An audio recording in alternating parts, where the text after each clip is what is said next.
Mas aprendi com Deus a ser feliz apesar dos dramas da vida, das adversidades, dos problemas, dos desafios, porque viver é extremamente desafiador. Olá, meus amigos e amigas, sejam muito bem-vindos. Já o pastor Cláudio Duarte vai voltar com o seu sermão, então não saia deste vídeo. A vida é uma jornada repleta de desafios e obstáculos que frequentemente nos colocam muitas provas. Em meio às duras dificuldades, a constância se torna qualidade essencial para seguir em frente na jornada da vida. Claro que sempre confiando em Deus e na sua palavra.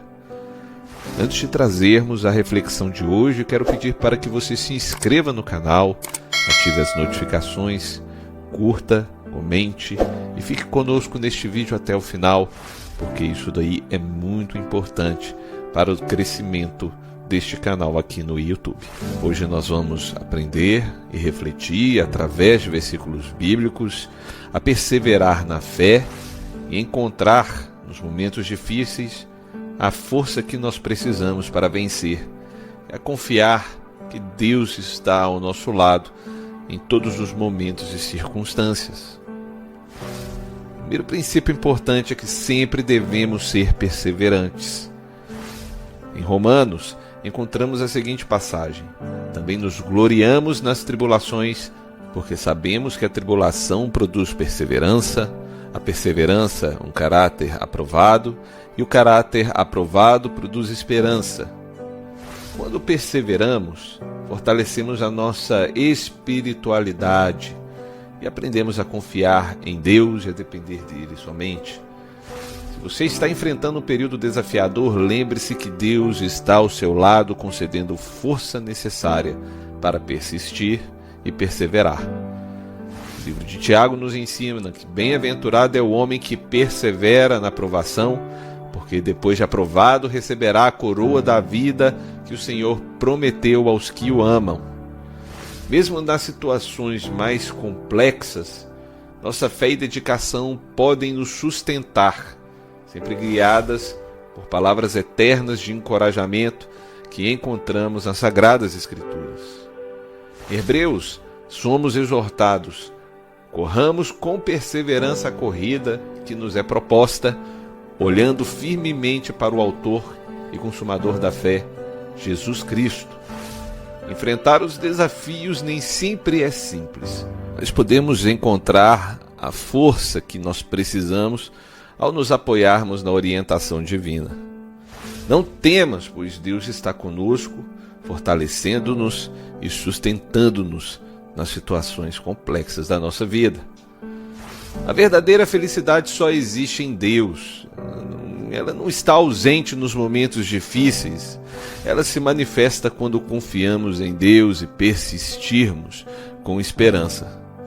A verdadeira felicidade não depende das circunstâncias externas, mas depende da nossa relação com o Criador.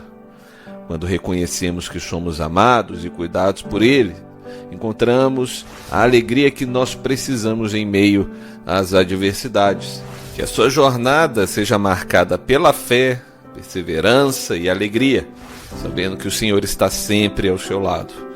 Agora nós vamos ouvir o sermão do pastor Cláudio Duarte. Então tenha bastante atenção e reverência para ouvir o que este homem de Deus tem a falar conosco. Mas aprendi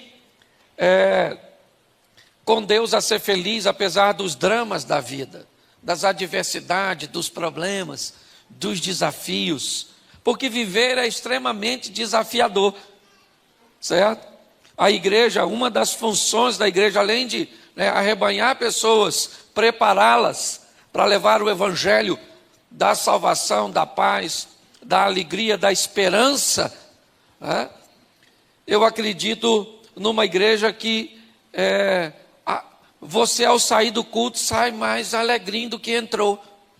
E às vezes as coisas nem se resolveram, mas você recebeu uma dose, até porque a semana está começando hoje, e nós vamos precisar de forças para a caminhada. Então é um privilégio muito grande fazer parte, dessa comemoração de 24 anos da missão. O Simon deve ter uns 60 anos de ministério, mais ou menos. Simon, tu ajudou Jesus a celebrar a primeira ceia.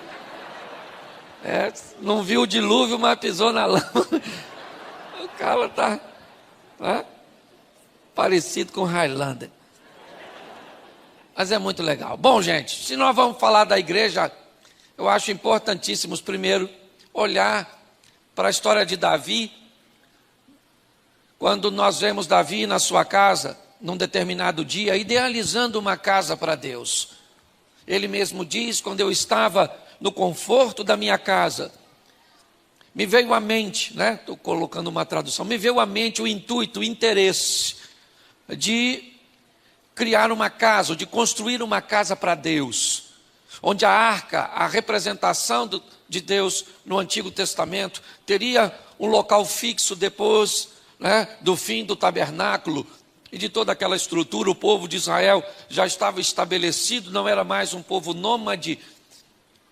E agora, quando essa ideia surge, ele chama o profeta Natã e conversa com Natã, e Natã então diz a Davi: faça conforme tudo aquilo que está no seu coração. E Deus diz a Natã: não é Davi que vai construir uma casa.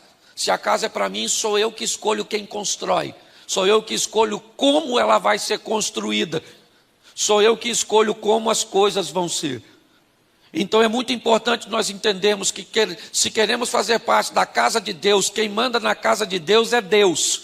E se você não está disposto a se enquadrar naquilo que Ele tem para a sua vida, você vai ter que ficar um tempo a mais para que o Espírito Santo possa trabalhar no seu coração até que você esteja disposto a seguir essas regras. São desafiadoras porque elas irão lutar contra o nosso desejo. O desejo muitas vezes de andar de uma forma contrária ao que Deus quer. E assim que a casa foi construída por Salomão, e diga-se de passagem, com profissionais de alta relevância, materiais extraordinários, porque preste atenção, Deus gente, me perdoe falar, mas Deus é o maior barato, porque uma casa vai ser construída e Ele diz: eu não quero barulho de nada na construção, não quero martelo, marreta, machado, não quero nada. Então como é que a gente constrói sem barulho?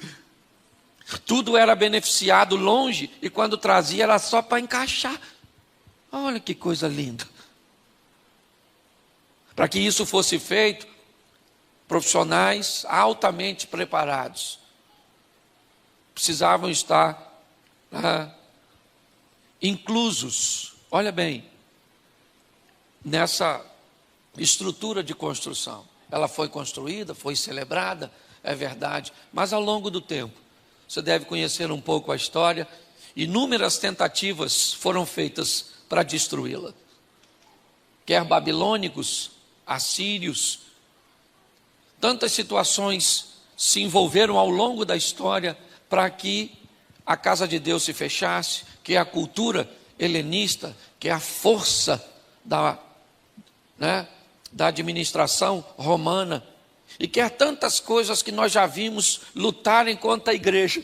E quando nós olhamos para tudo isso, todas elas caíram e a igreja ficou de pé, porque o dono da igreja é o Todo-Poderoso, o Senhor dos Exércitos.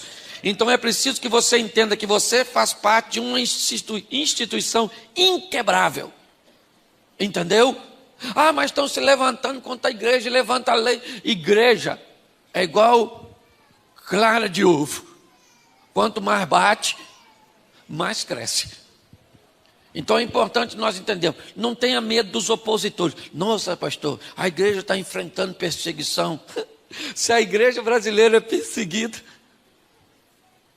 nós ainda estamos nadando de braçada. Então eu quero falar uma coisa para você. É o 24º ano da missão. E nós vamos levar desse culto hoje uma bênção também para nós, porque para a missão vai ser o melhor ano dessa igreja. Certo? E para nossa casa, nossa família também será o melhor?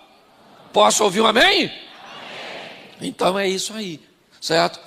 A igreja, ela permanece. Você vai passar, o sábado daqui uns dias morre, eu também morro, e a igreja continua. Entendeu? Você já viu gente que pensa que a igreja não funciona sem ele?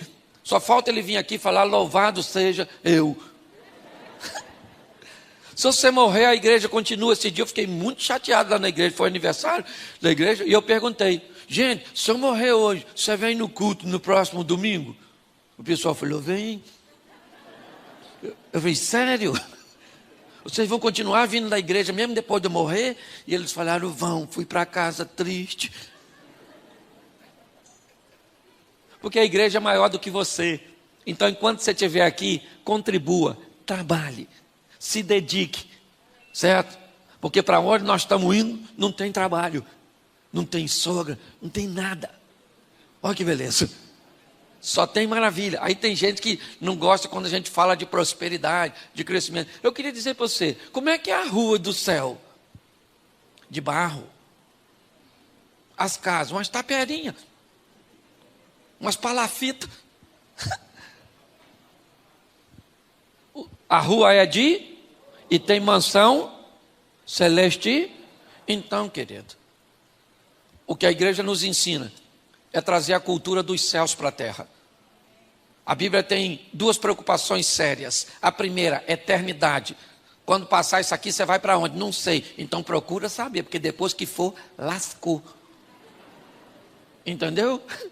Ah, pastor, não acredito no inferno. Para entrar lá não precisa de fé. Chega lá e fala, ih, Satanás, caraca, maluco. Tu existe, ele vai falar, muito prazer. Xará do Lúcifer que tu assistia. Senta nessa cadeira pegando fogo que já vou te atender. Certo? Porque eu aprendi uma coisa, a salvação é para todos, mas não é para todo mundo. Porque tem uma turma que não está a fim de ir. Aliás, tem umas pessoas tão desafiadoras que se o Satanás me pedir referência, eu recomendo não levar. Você está rindo? Tem umas pessoas que se o diabo falar, vou levar para o inferno, se perguntar tu, você fala, tem outro lugar para mandar? Se tiver, manda para o céu, porque Deus é mais poderoso que tu. Aqui vai dar divisão, certo? Então, os desafios. Nós precisamos entender que há um propósito na casa de Deus. Fazer com que nós valorizemos, em primeiro lugar, a vida eterna. No princípio criou Deus os céus e a terra. Buscai primeiro o reino de Deus e a sua. É assim que funciona. O céu vem primeiro. Então não tem nada mais importante que a sua salvação. E ela sabe onde ela está? Em Cristo Jesus. Sua salvação está em Cristo Jesus. Amém? Isso aí. Ok? É isso que nós precisamos saber. Mas a Bíblia tem uma preocupação muito grande com a nossa vida aqui na terra. Até porque mais da metade dos mandamentos só fala de relacionamento interpessoal. Honra teu pai e tua mãe. Certo? Não dirá falso testemunho, não matarás, não cobiçarás nada dos outros. Certo? Não adulterarás. Ou seja, nós vemos na Bíblia uma grande preocupação da nossa vida aqui na terra. Ou seja, nós temos que aprender na casa de Deus como nós vamos nos relacionar com as coisas deste mundo. Por quê? Porque inevitavelmente também é uma forma de evangelizarmos, conduzindo a nossa vida de uma forma excelente aqui na terra. Quando nós oramos o Pai Nosso, venha o teu reino. É trazer os céus para a terra, ou a cultura dos céus para a terra, para que possamos viver aqui de uma forma extraordinária, prósperos, porque ser rico é ter muito de uma coisa só, ser próspero é ter o suficiente ou mais do que suficiente daquilo, de tudo aquilo, né, que é necessário para que sejamos felizes. Então a palavra que ardeu no meu coração hoje para compartilhar com você é vista ou visão. Você resolve como você vai viver. Ao longo de toda a história, a igreja vem buscando fazer com que pessoas consigam muito mais do que visualizar com seus olhos. Eu falei um pouco hoje isso de manhã. é conseguir capturar a visão, é o entendimento, a maturidade mental, que faça com que cada um de nós venhamos a entender o ambiente cujo qual nós estamos inseridos e a missão cuja qual nós viemos aqui para realizar. Porque muitas pessoas passam por essa vida sem saber quem são, porque a identidade está altamente atrelada à missão. Quem não descobre o que veio fazer corre o risco de não descobrir nunca quem é. Ter crises de identidade. Então, se entendermos que aquilo que está diante dos nossos olhos, e quando nós olhamos para a criação, como eu citei hoje cedo, se você observar, todas as vezes que as coisas são criadas, elas são criadas sobre visão e não sobre vista.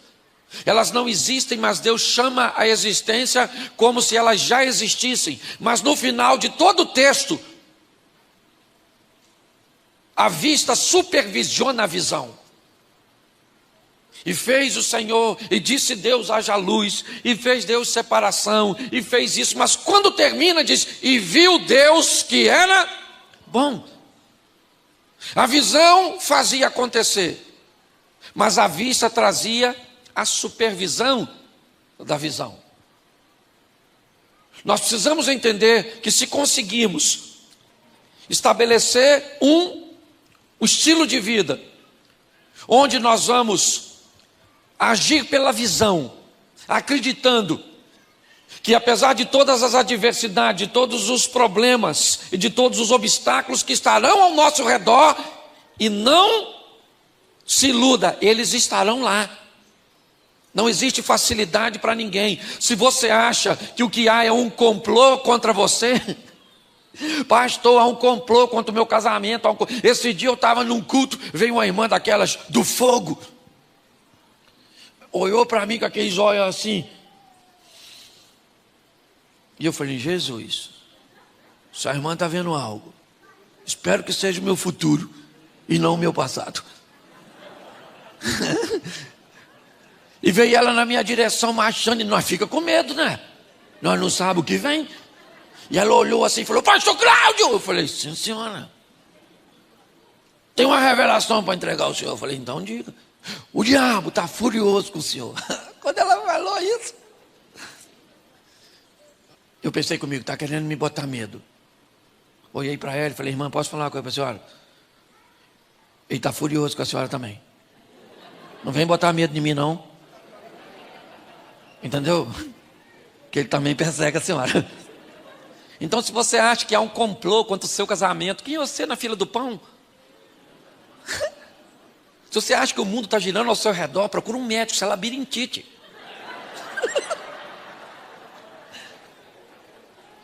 Você consegue entender? Quanto mais rápido você capturar a visão, a entender que você está inserido num processo, que você faz parte dessa engrenagem, e que você tem que o mais rápido possível se despertar para desempenhar a sua missão, isso vai ficar mais fácil. Então amplie. A Bíblia diz, abra aí, como diria um bom assembleano, para não ficar só nas minhas palavras. Também conheço. Mateus capítulo 6, verso 22 e 23. Diz assim, a candeia do corpo são os olhos, de sorte que se os seus olhos forem bons, todo o teu corpo terá luz. Você achou não, né? Tem gente achando ainda. É Mateus. Desculpa. Mas está aqui, ó. Isso. São os olhos a lâmpada do corpo. Se os teus olhos forem bons, todo o teu corpo será. Vamos lá.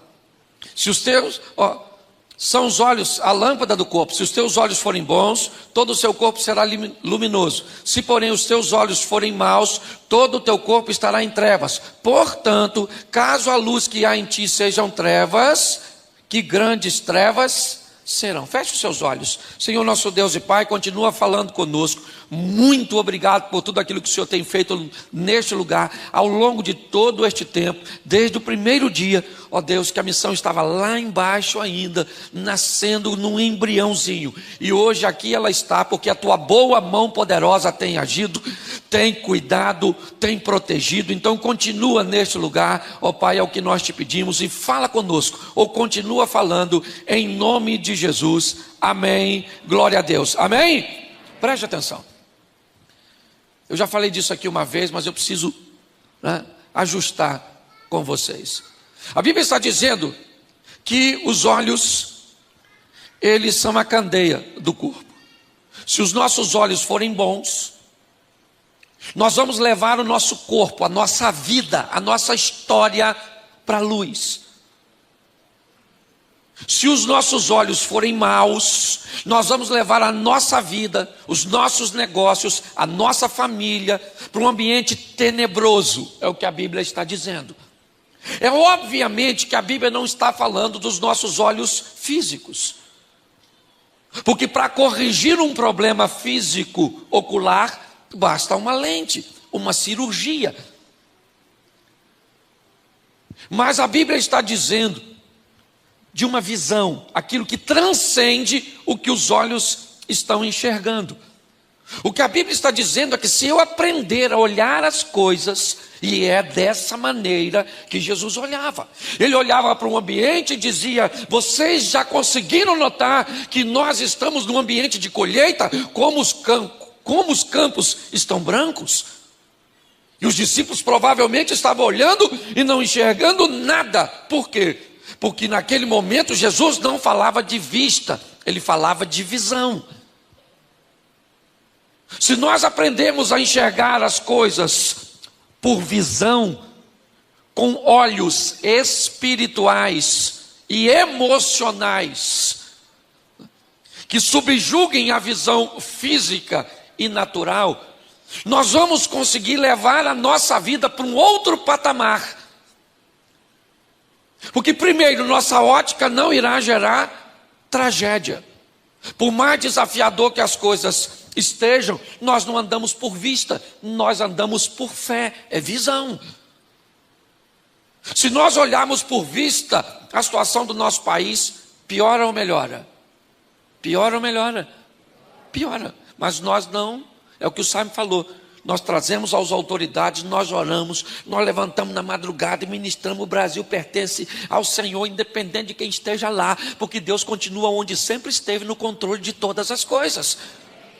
A gente olha para os casamentos se dissolvendo, essa geração, cada vez mais desafiadora, mas nós profetizamos, esses meninos são do Senhor, essa geração não vai se perder. Mas me parece que a Bíblia está sinalizando quando vai curar a filha de Jairo de 12 anos, está lá Jesus indo para a casa de Jairo para curar uma menina de 12 anos, e no meio do caminho aparece uma mulher, que tem 12 anos que está doente, uma dona, meio anêmica provavelmente, reúne suas forças para tocar em Jesus, e Jesus que está indo curar uma menina, primeiro cura uma mulher. Me parece que a Bíblia está dizendo, antes de curar essa geração mais nova, eu preciso curar essa mais velha, abrir o entendimento desse povo, para que eles possam andar por visão e não por vista.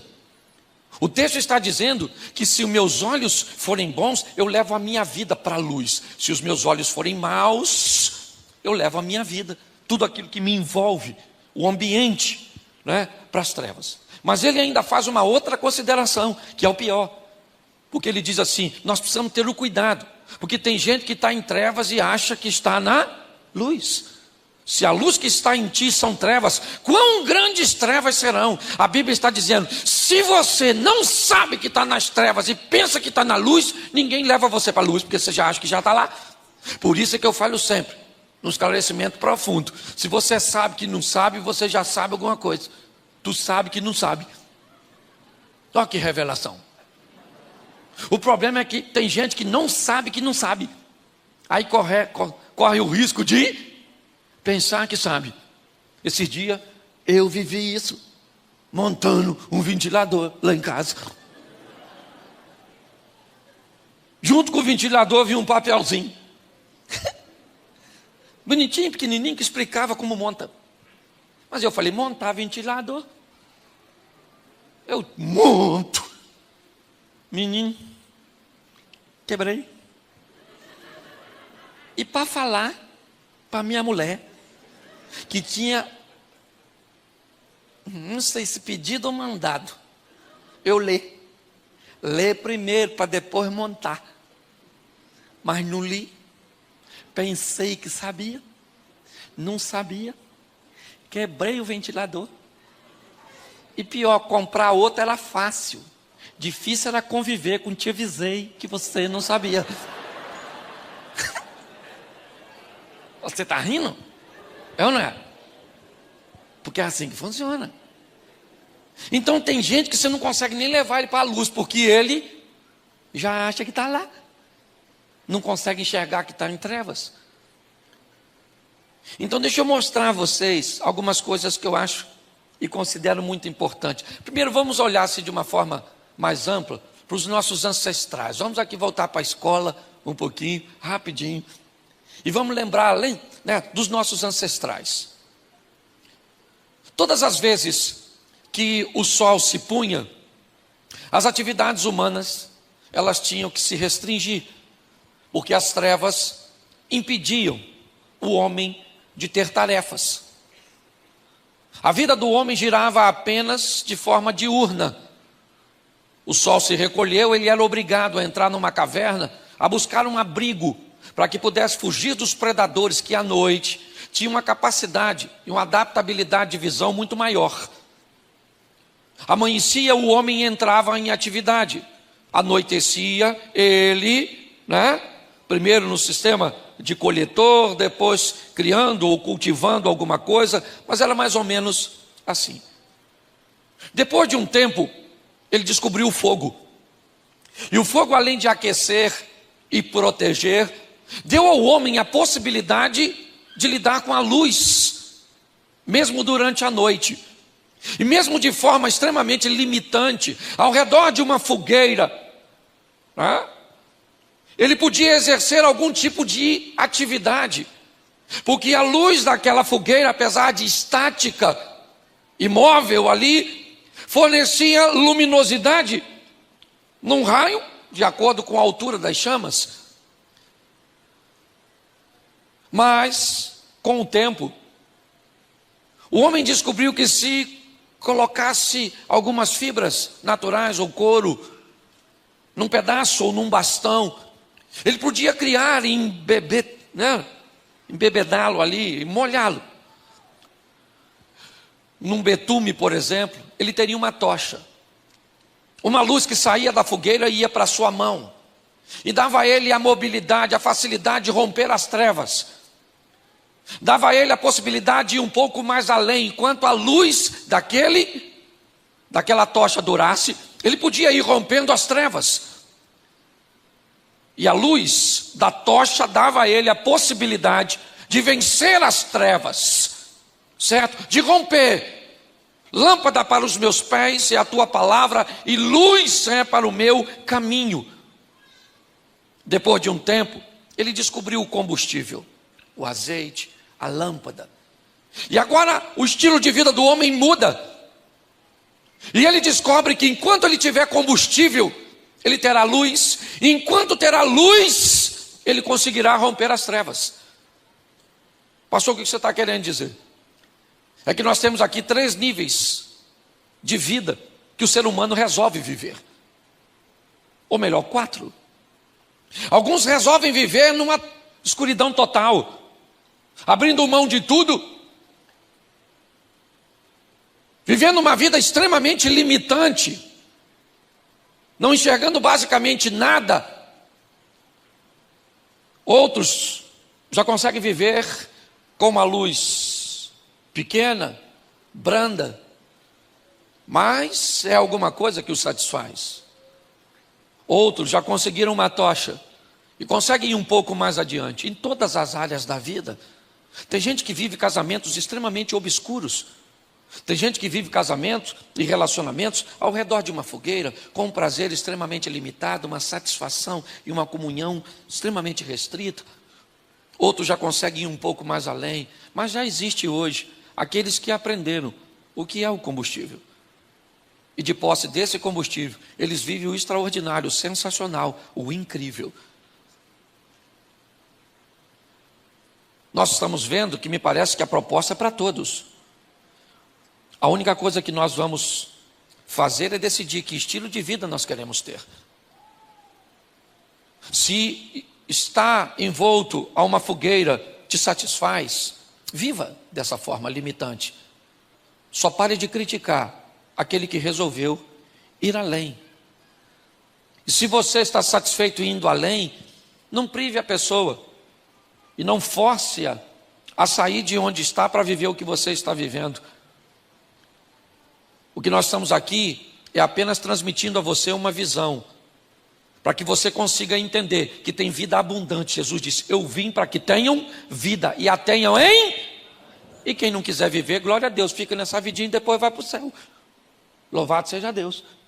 Agora, se você deseja viver o incrível, sensacional, o extraordinário, também tem para você, e isso não é pecado. Que isso fique bem claro para todos.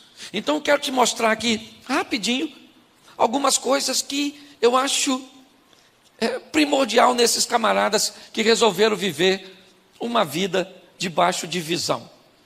Vou usar alguns textos rapidinho. Gênesis capítulo 12, verso 1. Se puder colocar para mim aqui, me ajuda aqui todo mundo. 12, 1 de Gênesis. Gênesis capítulo 12, verso 1. Ora, disse o Senhor a Abrão: sai da tua e da casa de teu, e vai para a terra que... Presta atenção. Abraão está recebendo um chamado, sim ou não? Debaixo de vista ou de visão? Vista ou visão? Visão. Você vai para uma terra que eu te mostrar. Ele está vendo? Mas ele foi. Esse dia eu falei isso com minha mulher lendo esse texto. Você podia ser igual a Abraão. Eu chamar você e você ir, sem perguntar para onde. E ela falou: isso é fácil, Cláudio, é só você ser igual a Deus. Aí eu falei: então vamos deixar do jeito que está. Certo? Ele sai debaixo de uma visão, sim ou não? Sim ou não? Sim. Ele não sabe para onde vai, mas ele está, porque Deus está indo à frente. O Abraão é o pai da fé, e não só por isso. Para mim o cara é pai da fé porque fez um filho com 100 anos numa mulher de 90. Um cara que com 100 anos pega uma dona de 90, ele é o pai da fé, do fá, do fi, do abecedário todo, certo? Mas ele sai debaixo de uma ele sabe para onde vai? Ele deixa tudo para trás, sim ou não? E lá vai o Abraão, pela visão e não por vista. O tempo foi passando, e Deus disse para ele, debaixo de uma visão, que ele seria pai de uma grande nação. Olha só. Aí primeiro ele leva o sobrinho com ele. Lembra do sobrinho? O Lozinho? Pois é. Por quê? Porque a Sara era estéril, ele estava arrumando uma maneira de tentar resolver o problema. Não deu certo. Um dia, a Sara, coitada, que também estava na visão, mas também já estava misturando visão com vista, olhando para a carcaça dela. Como diria Cassaele, já não era mais uma garotinha. Certo? Olhou. O costume das mulheres já tinha passado, a menopausa já levou tudo da Sara. Sara falou: como é que nós vamos resolver? Você é mãe de uma grande nação, Abraão nessa idade, eu também já estou virando o cabo da Boa Esperança. Tive uma ideia. Vou pegar Agar, a egípcia, para deitar com Abraão. O que é isso? Vista ou visão? Vista. Porque às vezes tem época da nossa vida que nós vivemos embaixo da visão, mas quando as coisas dificultam, é fácil a vista tomar o primeiro lugar. É só as coisas dificultarem que nós corremos o risco de perder a visão ou de ter a visão comprometida. Agar virou para Abraão e falou: Abraão, deita com a... Sara virou para Abraão e falou: deita com Agar aí, meu filho, para ter um filho com ela. Eu te garanto que que Agar devia ser uma garotinha nova, que era para gerar um filho. Eu imagino o Abraão olhando para Sara, olhando para Agar.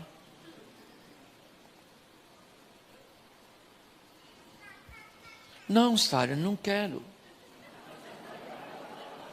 Não, Sara, não insista, Sara. Agar não desperta nenhum interesse. Hã? Nós temos que aprender uma coisa.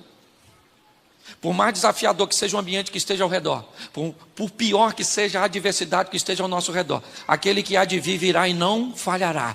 O nosso Deus está no controle de todas as coisas. Não perca a visão por causa da sua vista. O Abraão deitou com a Agar, sim ou não? Sim ou não? E olha o problema que gerou até hoje lá no Oriente Médio. Os irmãos todos brigando.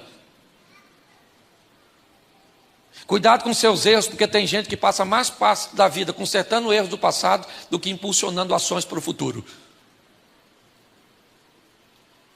Eu conheço gente que trabalha, mas trabalha e não vai para frente. Por quê? Porque quando você vai olhar a vida dele de perto, ele só está trabalhando para corrigir as besteiras que fez, enquanto outros estão trabalhando para construir o futuro. Nós temos que melhorar a nossa visão. Nós vemos aqui o pai da fé saindo realmente debaixo de uma visão, mas no meio do caminho, certo? A vista comprometeu a visão. Cuidado com isso, certo? Deixa eu te mostrar outro texto aqui, certo? Hebreus 11, 27. Hebreus 11, 27. Pela fé ele abandonou o Egito, não ficando amedrontado com a cólera do rei, antes permaneceu firme como quem vê aquele que é, quem vê aquele que é. Esse texto fala de Moisés, e aqui ele está debaixo de vista ou de visão? Vista ou visão? Visão. Ele obedece a Deus, certo? Como alguém que consegue ver o invisível. A caminhada desse homem vai ser determinada debaixo de uma visão. Eu sei para onde eu estou indo, eu sei o que eu estou fazendo, eu sei que eu estou na direção certa. Então inimigos, na verdade, eles são promotores da minha vitória. Eu começo a entender que a minha vida, esse ano, dia 11 de janeiro, eu fiz 29 anos de casado. Em 1992 eu fiz duas coisas que mudou a minha história para sempre. Primeiro, eu me casei. E casei para sempre. Entendeu? Porque casamento é vitalício. Você sabe o que é vitalício? É até a morte. Eu quero ir com minha mulher até o último dia de vida, de preferência dela. Eu quero ir. Casamento é um negócio que você vai na alça ou no caixão. Eu prefiro ir na alça, lógico. Fazer minha mulher sofrer, gente, que vai ser dela sem mim. Certo? Mas em 1992 eu também fiz outra coisa sensacional. Eu me converti. Eu coloquei Jesus no centro da minha vida. E aí comecei a pregar. Isso que eu quero que você entenda. Meu pai era diácono da Assembleia de Deus. Isso há quase 40 anos atrás. Sabe? Eu ia nos cultos com ele de vez em quando. Eu não tinha me converti em 92, mas eu manguaçava, porque minha família toda bebia. Era parente do Eucana. Nós bebia. E quando eu bebia, eu chorava nos cultos, sabe? Chorava. E eu via aqueles preletores do fogo, que na Assembleia de Deus, naquela época, lembra? Umas irmãs com as antenas assim, ó, cheia do poder. Uns irmãos, uau! Os caras pregavam assim, parece aqueles carros que você bota a segunda e vai daqui até no Rio de Janeiro. E aquilo era maneiro, não estou criticando não, é o maior barato, certo? Eu vi muito aquele ambiente, e aí eu ficava maravilhado, vendo aquele povo chorando, e aquela coisa, e eu falava assim, mas o dia que eu me converter, gente, um dia eu vou me converter, ô Jesus, muda a minha vida, eu vou pregar assim, gritando, E o povo sentindo a presença de Deus, chorando, uns caindo no chão, e bola de fogo, caneta de fogo. Menino, me converto em 1992 e começo a pregar. E um ri daqui, outro ri dali. Acabava o culto, o pessoal falava, quase morri de rir. Eu falava, não, eu quero você chorando. Ia convidar os preletores, sabe como é que convidava? Vai lá na igreja, que hoje vai um homem de Deus poderoso, profeta. Vai lá na igreja, menino, vai um cara engraçado pra caramba. É quase um palhaço, mas um cara bom, gente boa. Pense na dor que dava no meu coração. Quase que eu parei de fazer. Um dia até fui para a igreja para fazer. Eu tenho aquela cara de crente. Até porque um dia o cara chegou lá na igreja e olhou para mim e falou assim: o senhor não tem cara de pastor? Eu falei: eu não tenho, mas eu sei fazer. Peguei minha Bíblia, botei assim. Fui para a igreja um dia. Falei: abram suas Bíblias. Que Deus esteja com todos. Louvado seja o Eterno. Vamos orar, estamos reunidos nesses conclaves pelos beneplastos. Aquelas coisas que a gente nem sabe o que é, mas fala para impressionar os outros. Depois eu descobri que não tinha nada a ver comigo. Visão é acreditar que Deus tem um projeto para você. E ainda que sua mãe não acredite, seu pai não acredite, seu marido não acredite, ninguém acredita, você vai correr atrás dela, porque ela vai acontecer, porque os planos de Deus não podem ser frustrados. Por que aí a missão... Hoje as pessoas olham para aqui, sabe? Olha a igreja toda. Vocês só conhecem esse momento. Poucas pessoas conhecem a história, onde tudo começou do nada. A gente conversa muito lá, né? Hoje eu almocei lá, onde do lado era a igreja. E é muito gratificante nós vemos tudo que Deus está fazendo. Então não perca a visão por causa da sua vista. É assim que funciona. Bom, Números capítulo 13, verso 2. Olha como é que o negócio pode atrapalhar se nós não tivermos habilidade. Números 13, 2. Isso é Deus falando com Moisés. Envia homens que espiem a terra de Canaã, que eu hei de dar aos filhos de cada tribo de seus pais. Enviareis um homem, sendo cada qual príncipe entre eles. Presta atenção o que Deus está falando com Moisés. Deus falou: Moisés, chega aí. Pega agora dos filhos de Israel 12 homens, e envia a terra de Canaã, que eu vou dar para vocês. É o que ele está falando. Prometi aos pais de vocês, e eu vou dar por visão. Certo?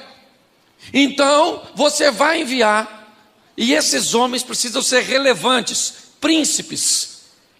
Manda eles para Canaã, para espiar a terra. Não foi isso? Envia homens que espiem ao quê? A vista ou visão? Vista ou visão? Visão. Vamos espiar a terra que eu vou dar para vocês. Olha o que o camarada fez. Ainda no capítulo 13, verso 18 e 19.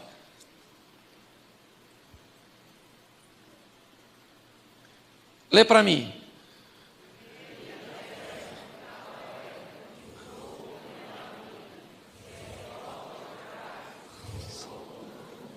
Presta atenção, só aí.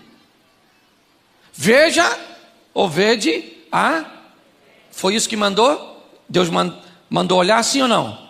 Sim ou não? Vai lá dar umas piadas na terra. Veja o povo que nela, se ele é forte ou, se são muito ou. Bota o versículo seguinte, 19. Qual é a terra em que habita, se é boa ou má? Quais são as cidades em que habita, se em arraiais e fortaleza? E o verso 20. Põe o 20, por favor. Também qual é a terra, se é estéril ou não, se nela há matas ou não, certo? Preste atenção. Deus falou o quê? Vocês vão lá espiar a terra. Aí, olha o que Moisés falou com a turma dele. Vão lá e dão uma olhadinha. O povo que está lá, se é forte, se é fraco, se é muito, se é pouco. Deus mandou olhar para o povo. Se ele tinha arma, se não era, se tinha grande, se era pequeno, se tinha muito, se tinha pouco. Deus não quer saber. Deus falou assim: eu dei a vocês, vão lá para dar uma olhada e vislumbrar o que eu vou dar a vocês. O que é isso? É visão. Mas o Moisés falou: dá uma olhada para ver se o pessoal lá é forte, se tem muita gente, se não tem. Sob essa instrução, inevitavelmente, mensageiros vão voltar com a visão comprometida.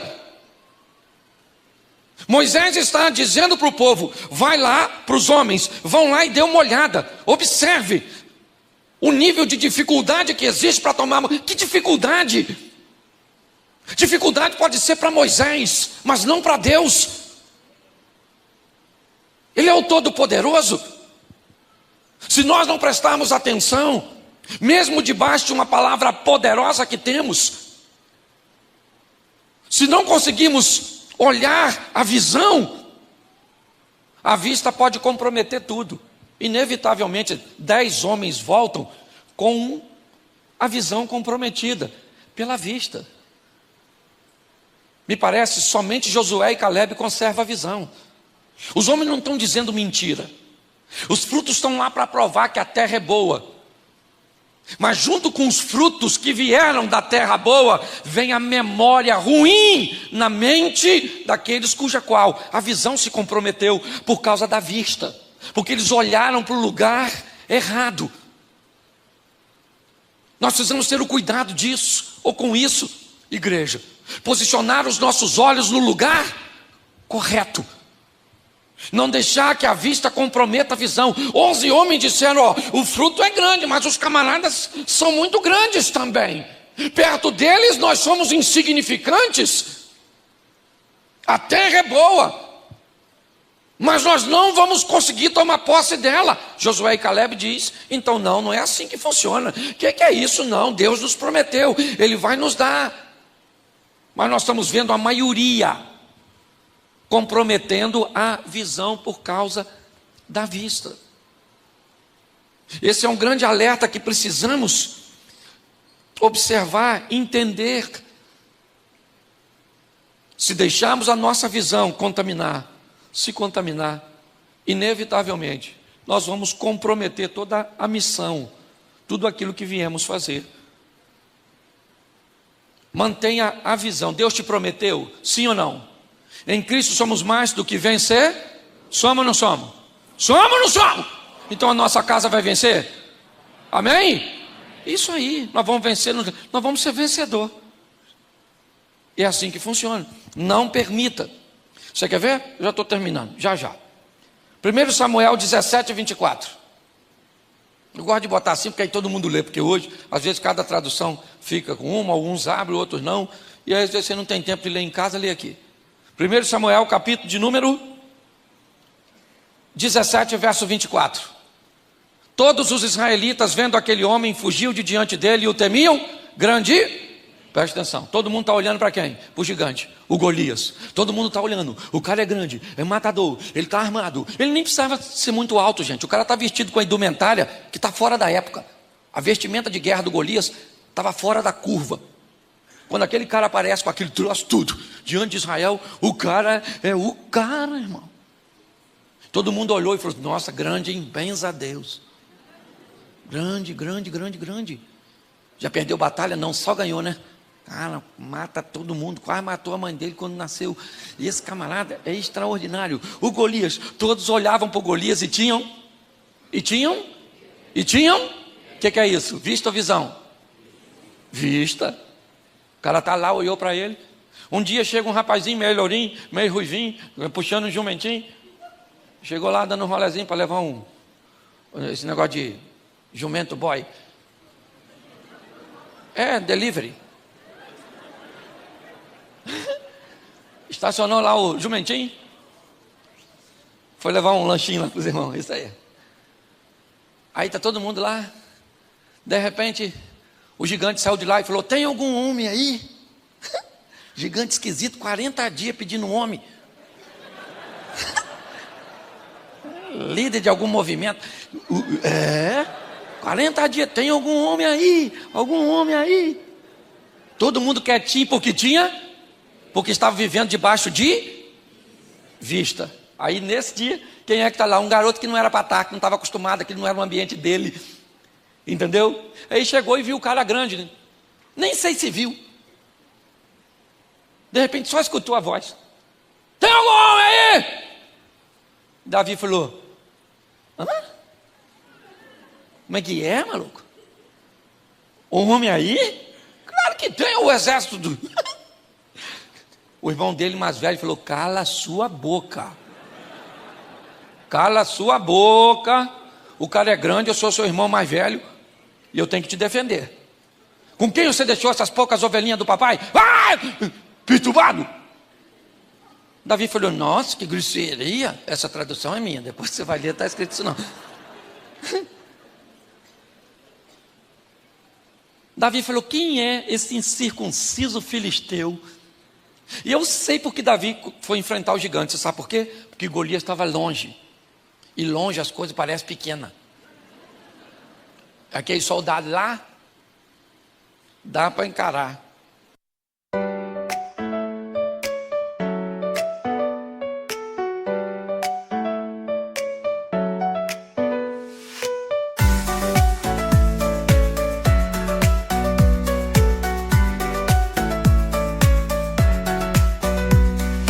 Raindrops falling down my face, like tiny tears in a happy chase. Hopping through the puddles, see colors dancing wild and free. Skies are gray but I don't mind. Cool raindrops on my skin I find. Kicking off my Saturday. Watch the clouds just drift away. Rainbow in the rain, what a sight. Colors shining oh so bright. Dancing in the streets, so bright. Everything will be alright.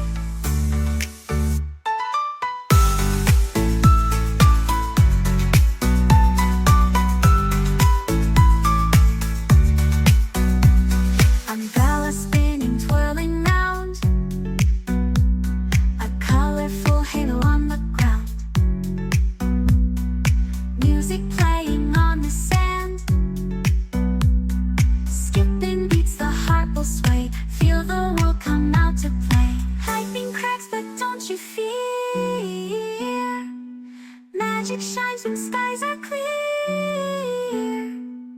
Raindrops whisper secrets true. A hidden beauty shines right through. Rainbow in the rain, what a sight. Colors shining oh so bright. Dancing in the streets, so bright. Everything will be alright.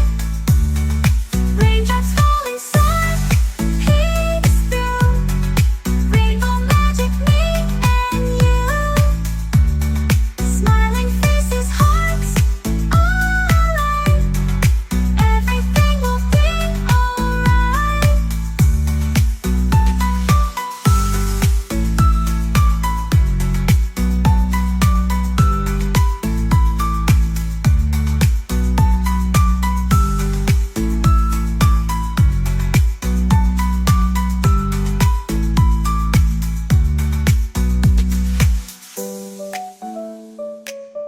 Everything will be alright. Raindrops falling, sun peeks through. Rainbow magic, me and you. Smiling faces, hearts alight. Everything will be alright.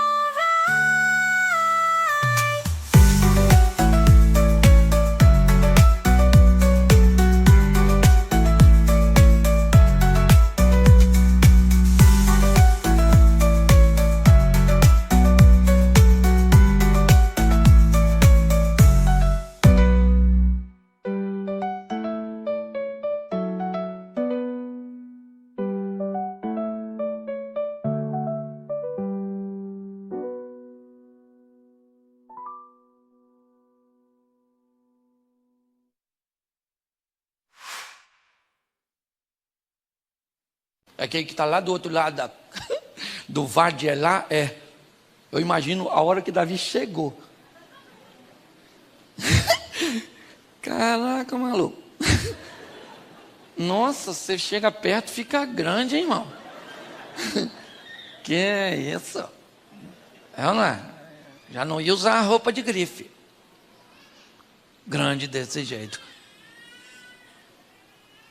Davi falou, deixa eu falar uma coisa para você, ô gigante. Para você, Saul, para você, meus irmãozinhos, e para vocês aí que estão torcendo para me morrer. Porque eu aprendi uma coisa. Quem não desafia gigante, detesta ver você desafiando. Quem não faz nada de novo, detesta ver você fazendo. Quem não emagrece, detesta ver você emagrecendo. Quem não é feliz, detesta ver você. É ou não é verdade? Davi falou, vou falar uma coisa para vocês. Eu vou matar esse gigante. Vou matar esse gigante, vou matar ele. Vou matar, fica tranquilo, Saul. Não desfaleça o coração de ninguém por causa desse cara grande. Ele é grande, mas não é dois. Tá? Eu matei leão, matei urso. Eu já matei tanta coisa. Sou chefe de grupo de extermínio. De onde eu venho? Ele desafia o Golias por causa de uma visão e não de vista. Quem matou quem? Davi matou Golias ou Golias matou Davi? Quem matou quem? E o mais interessante, olha só. Saul disse assim, quem matar o gigante fica o quê? Fala assim, rico. Rico. Segundo, casa com a filha do. E terceiro, não paga mais? Pensa. Sair da carga tributária. Davi falou, tô dentro, eu mato. Ele foi lá e matou. Saul não deu a filha para ele, deu ela para outro. Sabia disso? Não ficou rico, porque quando ele foi casar com Mical, ele disse que não tinha dinheiro para pagar dote. E provavelmente não parou de pagar imposto. O Saul é nó cego. Davi casou com a filha do rei, sim ou não? Sim, só que não foi com uma para pagar um prêmiozinho. Foi uma mulher que eu amava, a Mical, uma japonesinha maneira. Pastor, como é que o senhor sabe que é japonesa? O nome, Mical. Ia ser de Fortaleza, como é que é o nome da senhora? Mical. Da onde a senhora é? Do Ceará.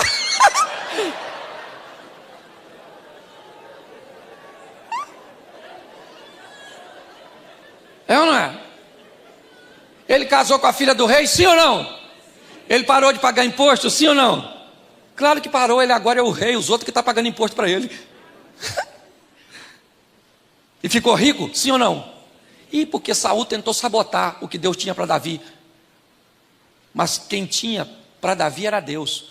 E o que Deus tem para você, ninguém pode sabotar, a não ser você mesmo. Sai daqui hoje com essa esperança. O ano está começando agora, para de prometer as coisas que você não vai fazer. Esse ano vou emagrecer 150 quilos. Esse ano vou estudar o que nunca estudei na vida. Para com essa palhaçada. A melhor maneira de crescer ainda é, ou de subir na vida ainda, e mais segura, ainda é a escada. Um degrau de cada vez. Vai viver um incrível, sensacional, ampliando a sua visão e não a sua vista. Entende? É só você mudar. Esse dia um cara falou para mim, pastor, meu casamento acabou. Eu falei, não acabou. Ele falou, acabou, pastor. Eu falei, não acabou. Ele falou, acabou, pastor. Eu falei, não acabou. Eu falei, acabou. Ele falou, não acabou. Não acabou não, pastor. O senhor não pode falar isso. Eu estou falando que acabou porque eu estou nervoso. Eu falei assim, mas eu só queria tirar você da vista e botar na visão. Não acabou, meu filho. Vem cá que eu vou orar. Também não falou mais que acabou. Melhora a sua visão. E você vai ver que as coisas vão começar a acontecer na sua vida. E para nós terminarmos, eu gosto demais desse texto. Segundo o livro dos Reis, capítulo 6, verso 19. Não, verso 15. Segundo Reis 6,15. Tendo se levantado muito cedo o moço do homem de Deus e saído, eis que tropas, cavalos e carros haviam cercado a cidade. Então o seu moço lhe disse, ai meu senhor, o que faremos? Preste atenção, a casa de Eliseu está cercada em Dotã do exército dos arameus. A casa dele está cercada. Um garoto que trabalha com ele levanta e quando ele abre a porta, ele se depara com um cerco dos arameus dos sírios, cercando a casa de Eliseu. A mente desse garoto inevitavelmente é capturada por aquela situação. A vista dele é impactada pelo inimigo que está ao redor, o perigo de morrer, de ser preso, de ser levado. E agora nesse ambiente ele não tem outra coisa a dizer, a não ser: ah, meu Senhor, o que faremos? Ele não está falando com Deus. A palavra Senhor no texto está escrita em letra minúscula. Ele está falando com Eliseu. Ele diz: Senhor, agora nós não temos rota de fuga, nós não temos como fugir, já era, acabou. Quando nós olhamos para esse texto, nós vemos o que a vista pode fazer em determinados ambientes e momentos da nossa história. Hoje você está desempregado, hoje você está vivendo uma crise, ou se não está vivendo hoje, certamente amanhã você vai viver. Talvez alguns aqui nesse momento, a palavra seja um ambiente de terapia para você, de tratamento, mas talvez seja uma prevenção, para que você hoje se abasteça de algo que você vai utilizar amanhã para lidar com o seu momento de adversidade. Esse garoto, o que ele está vendo é um ambiente sem rota de fuga, sem saída, não tem saída. É isso que a vista está dizendo para ele. Mas muito mais do que um garoto que está amadurecendo, né, no que diz respeito à vista, ele tem uma companhia. E no verso 16, ele respondeu: não temas, porque mais são os que estão conosco do que os que estão com eles. Preste atenção, porque nós temos agora no mesmo ambiente duas coisas altamente claras: vista e visão. O garoto abre a porta e a vista dele mostra o exército dos sírios, dos arameus. Com a porta aberta, Eliseu chega e olha e diz para o garoto: calma, rapaz, porque mais numerosos são os que estão conosco do que os que estão com ele. O exército que está para o menino é o mesmo que está para Eliseu. Eliseu tem a mesma vista do menino. A diferença é que, como menino, ele ainda não tem visão. Eliseu não é mais um menino. Eliseu, além do que está enxergando a realidade, porque ela é a realidade. O exército está lá armado para pegar Eliseu. Não é mentira. Quando Eliseu olha, ele vê o mesmo que o garoto vê. Só que Eliseu consegue ver coisas que o garoto ainda não consegue. E Eliseu então diz para o garoto que está com ele: não temas, porque mais são os que estão conosco do que os que estão. Eu imagino o garoto olhando. Conosco? Conosco quem? Conosco só está nosco. Não tem. Eliseu, mais numerosos são os que estão conosco. Não tem ninguém conosco, Eliseu.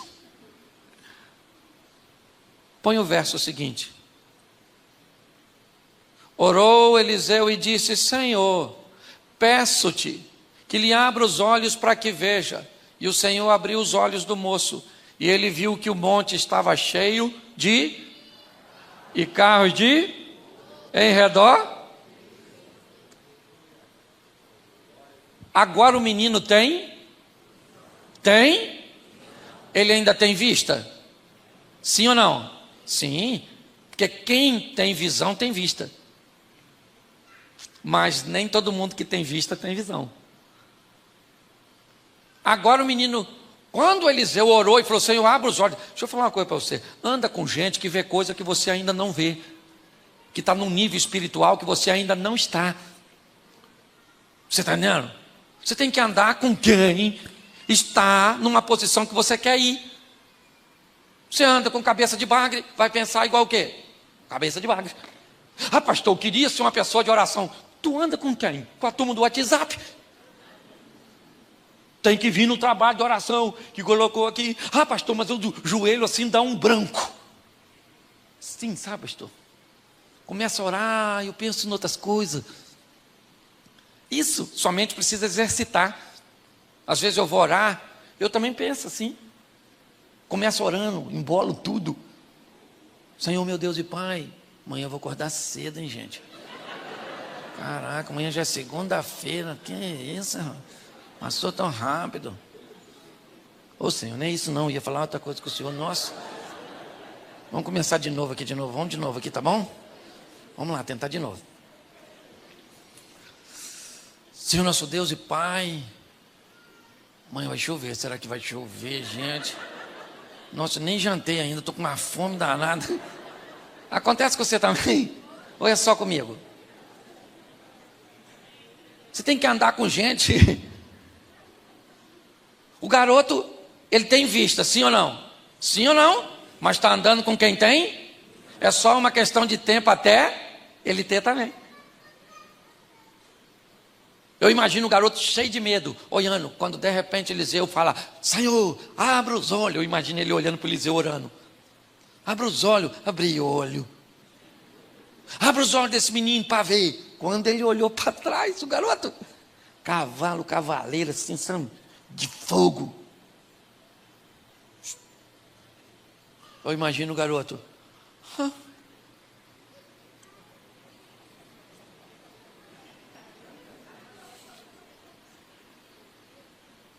Calma, Eliseu. Calma, Eliseu. Tudo sob controle, Eliseu. Entendeu? Tudo tranquilão, Eliseu.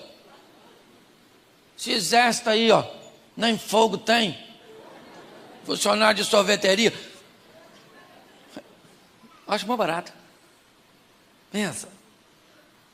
Agora o garoto está olhando.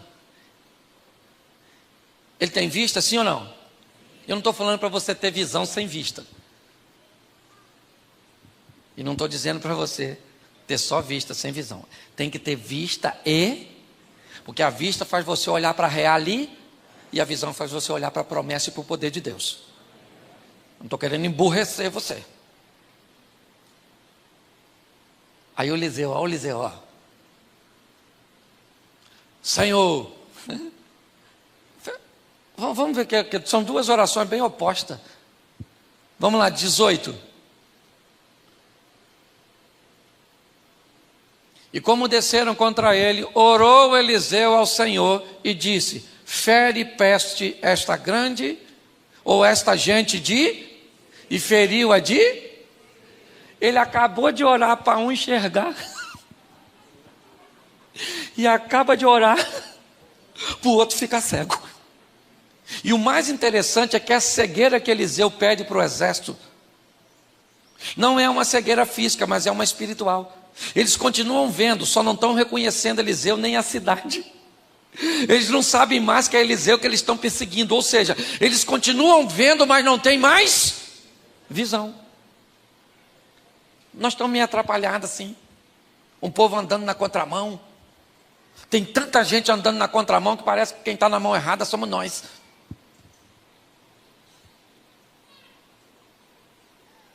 É importante você conservar a visão. A visão. É para isso que a igreja está aqui. Para colocar na sua cabeça a visão. Visão. Qual é a visão? A visão é que Deus enviou seu Filho para morrer por nós, sendo nós ainda pecadores. A visão é que Ele é único e suficiente Salvador. E a visão é que nós temos uma missão, qual é? Replicar aquilo que aprendeu. É isso, Deus pega uma menina e leva para a Síria e muda a história do comandante do exército. Deus pega um rapazinho e leva para o Egito e o transforma num governador. Deus pega uns moleques, uns garotos e leva para a Babilônia. Por quê? Porque Deus quer seus servos mudando a história dos lugares onde eles chegam. Saia daqui para mudar os ambientes onde você estiver. Eu queria que você ficasse de pé nesse momento.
Eu quero orar por você.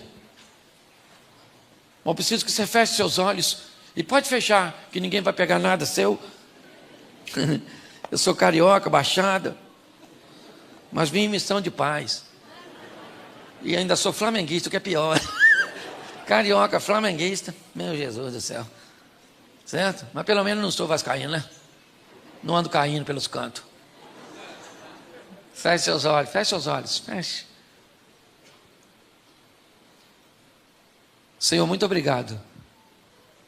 Muito obrigado por aquilo que o Senhor está fazendo nessa casa. Uma casa de oração, uma casa de palavra, uma casa de comprometimento com o próximo, uma casa de alegria. Continua agindo, movendo, ó Deus, e que essa casa esteja de pé até o dia do teu retorno, ó Deus, preparando vidas para mudar outras vidas, ensinando o caminho da cruz, ó Pai, treinando pessoas piedosas. Muito obrigado, ó Deus. Nós só temos a te agradecer. Como disse o salmista, que darei eu ao Senhor por todos os teus benefícios? A única coisa que eu posso fazer é tomar o cálice da salvação, é reconhecer. Em nome de Jesus, de olhos fechados. Eu não sei como você entrou aqui. O culto está acabando. Pastor Simon não pode ir com você. Eu também não posso. Mas tem alguém aqui neste culto que pode. Esse alguém é o Espírito Santo de Deus. Talvez você está por essa cidade de passagem, num período de férias, mas hoje procurou a igreja, uma igreja, para que você pudesse participar. E talvez você esteja afastado dos caminhos do Senhor. Eu não sei qual é a sua situação. Eu só queria fazer um apelo. Quem trabalha nessa igreja é Deus e o Espírito Santo. Ninguém quer te constranger. Mas em nome de Jesus, se a vista atrapalhou a sua visão e você acabou se distanciando, Deus está te dando uma oportunidade nessa noite. Então, com muito respeito, todos de olhos fechados, se você hoje quer voltar para Jesus, se você hoje quer recebê-lo pela primeira vez, eu queria que você levantasse a sua mão. Se tem alguém, eu quero orar por você. Só se tiver. Se tiver, levante a sua mão. Tem uma pessoa ali. Tem mais alguém? Lá na galeria tem alguém? Se tiver, faça um sinal. Tem lá. Eu sei que eu estou em cima da hora aqui, mas você poderia descer para eu orar por você? Você poderia vir aqui? Você que está levantando sua mão, com muito respeito, eu gostaria de ministrar sobre você. Saia do seu lugar agora e vem aqui. Eu quero orar. Já traga suas coisas, o culto já está terminando. Para você que está em casa, muito mais do que procurar uma igreja próxima à sua casa, procure uma igreja mais próxima da sua Bíblia. Igreja tem que estar próxima da palavra e do ensinamento, do comprometimento. Se nessa noite tem alguém do lado de cá, se tiver, faz assim, eu recebo você aqui. Vem para cá, quem levanta, vem para cá, pode vir aqui à frente, rapidinho. É Deus presenteando a igreja. A Bíblia diz que o Espírito Santo vai acrescentando à igreja aqueles que hão de se salvar. Saia do seu lugar agora e vem aqui com muito respeito, mas ao mesmo tempo com muita gratidão a Deus, porque segundo a Bíblia, todos os recursos deste mundo não são suficientes para comprar sua alma.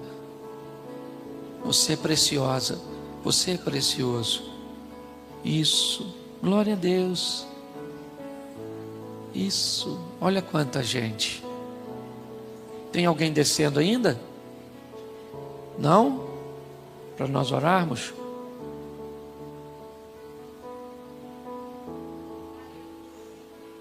Bom, se você me acompanha, você sabe que eu sou extremamente respeitador.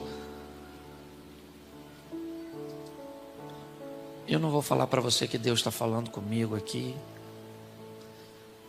mas eu vou falar para você que eu estou com uma percepção que está ficando alguém para trás.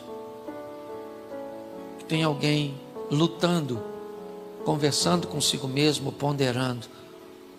Eu queria dizer que todas as cadeias são quebradas, todo jugo é quebrado, e você é livre para tomar essa decisão agora, em nome de Jesus. A igreja tem autoridade, o que a igreja liga na terra é ligado nos céus, amém, igreja? Então, se essa é a sua noite, levante sua mão e eu te espero aqui e te recebo, em nome de Jesus. Tem mais alguém? Ah, pastor, eu estou sem forças para ir. Você está sem força para ir, para vir? Levante a mão e eu vou aí te buscar. Tem alguma coisa te prendendo? Tem alguém? Tem alguém? Não? Cadê? Isso, vem para cá. Não está completo sem você. É isso. Isso. Glória a Deus. Glória a Deus. Olha quanta gente. Você não podia ficar para trás, irmão. Hoje. Glória a Deus. Deus é bom. Deus é bom. E aí? O que você achou do vídeo? Diz aí nos comentários. Se você chegou até aqui e ainda não se inscreveu, inscreva-se e ative as notificações para não perder nenhum conteúdo que nós postarmos aqui no canal. Você tem algum pedido de oração ou precisa de alguma ajuda? Digite aí também nos comentários. Faremos questão de orar por você e também toda esta comunidade de apoio certamente orará por sua necessidade. Que Deus te abençoe. Até breve.